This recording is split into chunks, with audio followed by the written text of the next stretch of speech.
Hello students, इस previous year paper solution की श्रृंखला में पिछले वीडियो में आपने फिजिक्स पार्ट 2022 वीजे फिजिक्स पार्ट का अध्ययन किया था, सॉल्व किया था। आज हम केमिस्ट्री पार्ट को सॉल्व करेंगे। तो चलिए आइए देखते हैं कि कौन कौन से क्वेश्चन इसमें आए थे।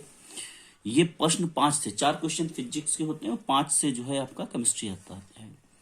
तो इसमें शुद्ध जल का पीएच मान क्या होता है? शुद्ध जल का पीएच मान 0, 1, 7 या 14। शुद्ध जल जो है वो उदासीन है, यानी कि हमारा जो पैमाना है वो 0 से लेकर के और 14 तक होता है, और इसका जो मिडिल पार्ट है वो होता है आपका 7 उदासीन होता है, और शुद्ध जल हमारा उदासीन होता है, इसलिए इसका आंसर जो होगा 7 होगा।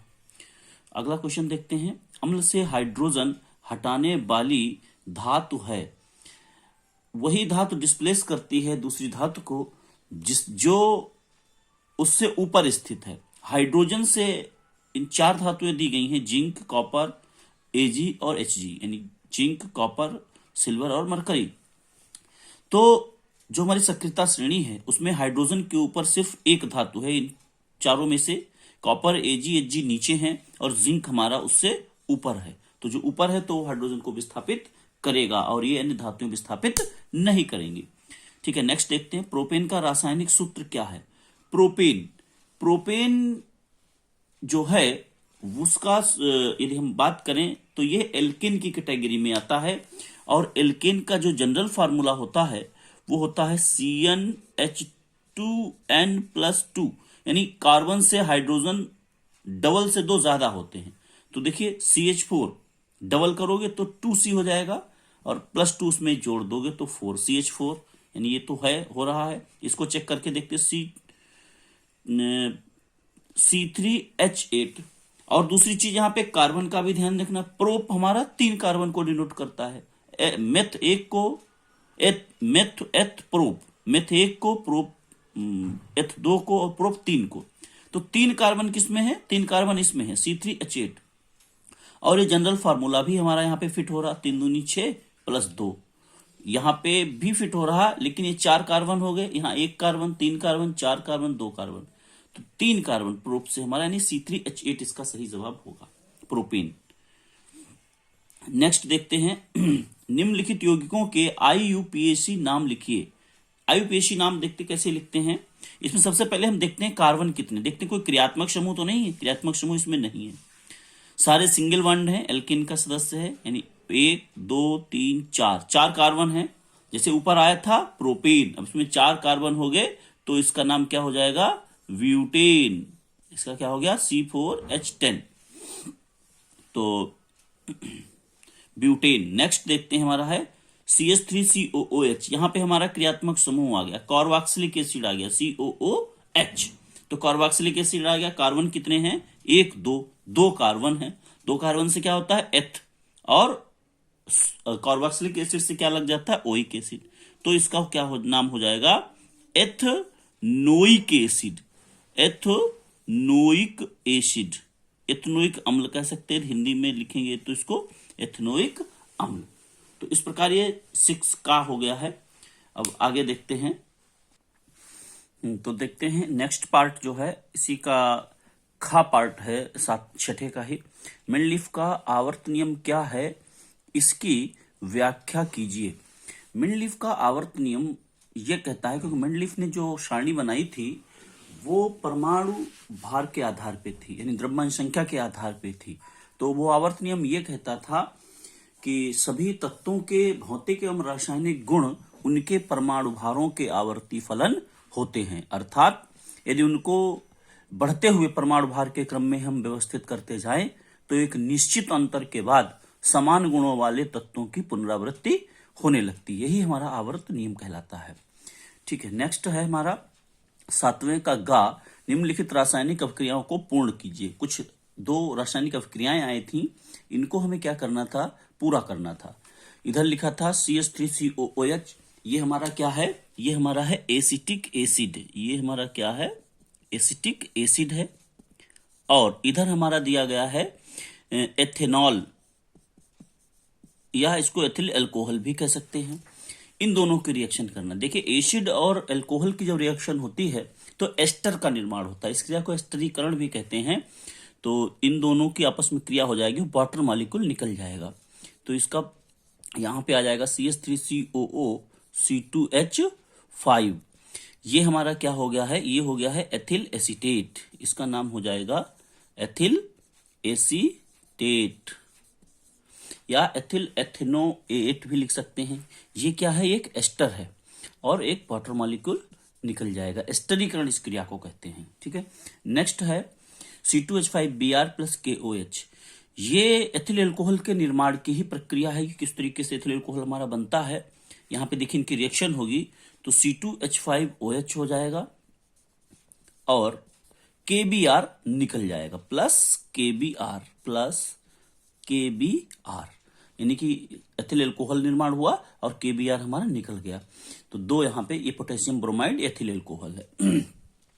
नेक्स्ट क्वेश्चन चलिए आइए देखते हैं। नेक्स्ट क्वेश्चन कह रहा है, ये 7वें का है, धावन सोडा तथा मीठा सोडा का रासायनिक सूत्र लिखे। दोस्त है आपके सिलेबस में, एक धावन सोडा एक बेकिंग सोडा, तो उन्हीं की बात कर रहा है, नाम बदल के यहाँ पे मीठा सोडा कर दिया है, खाने वाला सोडा भी इसको कहते हैं। तो धावन सोडा की जब हम बात करते हैं तो इसका रासायनिक सूत्र पहले हम लिखते हैं। रासायनिक सूत्र इसका होता है Na2CO3.10H2O और इसका जो नाम हो जाएगा सोडियम कार्बोनेट डेकाहाइड्रेट। इसका नाम हो जाएगा सोडियम कार्बोनेट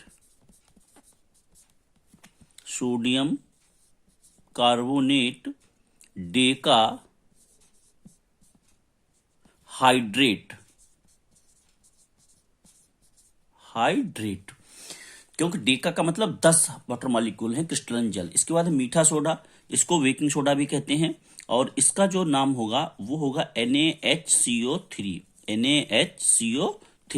और इसका जो रासायनिक नाम है वो है sodium bi carbonate. Sodium hydrogen carbonate भी लिख सकते हो, सोडियम वाई कार्बोनेट।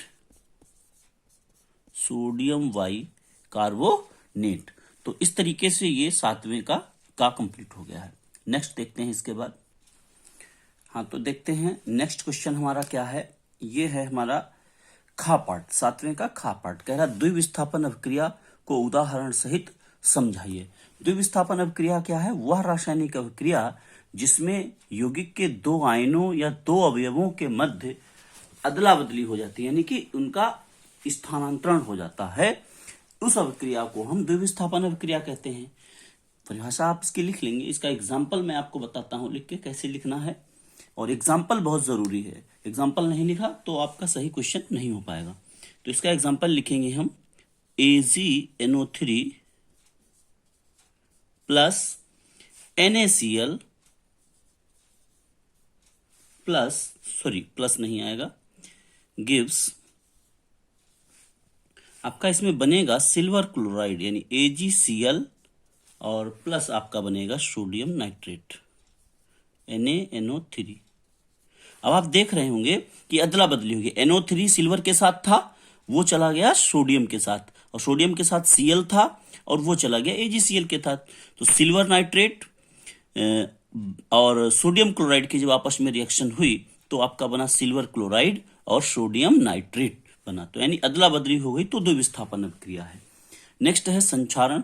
संक्षारण क्या है, संक्षारण वह प्रक्रिया है जब कोई भी धातु नमी व ऑक्सीजन यानी वायु के संपर्क में रहती है तो उसका धीरे धीरे वो नष्ट होने लगती है। इस प्रक्रिया को ही हम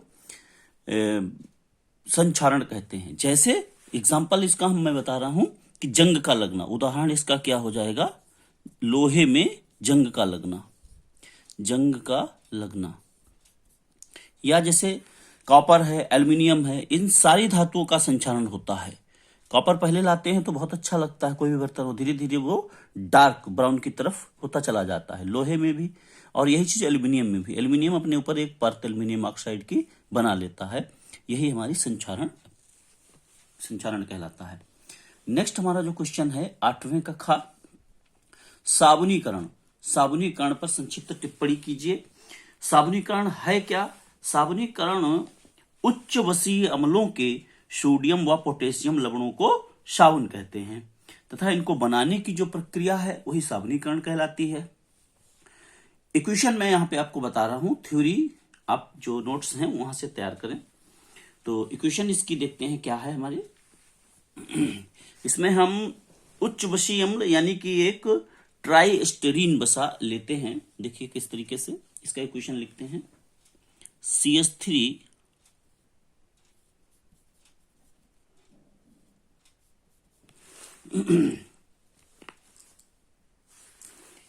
CH3 OCO, थोड़ा सा फार्मूला इसका बड़ा है लेकिन बहुत ध्यान से करना, कोई दिक्कत नहीं। OCO C17H35, C में फिर से बॉन्डिंग लगाएंगे और फिर लिखेंगे CHOCO C17H35 और फिर नीचे वही लिखेंगे CH3OCO C17H35 प्लस 3 मॉलिक्यूल्स इसमें हम सोडियम हाइड्रोक्साइड के लेंगे और ये जो प्रक्रिया होगी यही साबुनीकरण की रिएक्शन कहलाएगी। तो इसमें 2 प्रोडक्ट बनेंगे। एक तो हमारा बनेगा ग्लिसरॉल CH2OH, CHOH और CH2OH। ये हमारा क्या बना है, ये है ग्लिसरॉल। और प्लस 3 मॉलिक्यूल यहां पे बनेंगे 3C17H35 COONA। ये जो बना है ये है सोडियम स्टीयरेट। ये क्या है, ये है सोडियम स्टीयरेट। इसी को हम कहते हैं साबुन। और ये हमारा जो था, ये हमारा था ग्लिसरॉल। इसको यहां पे लिख सकते हैं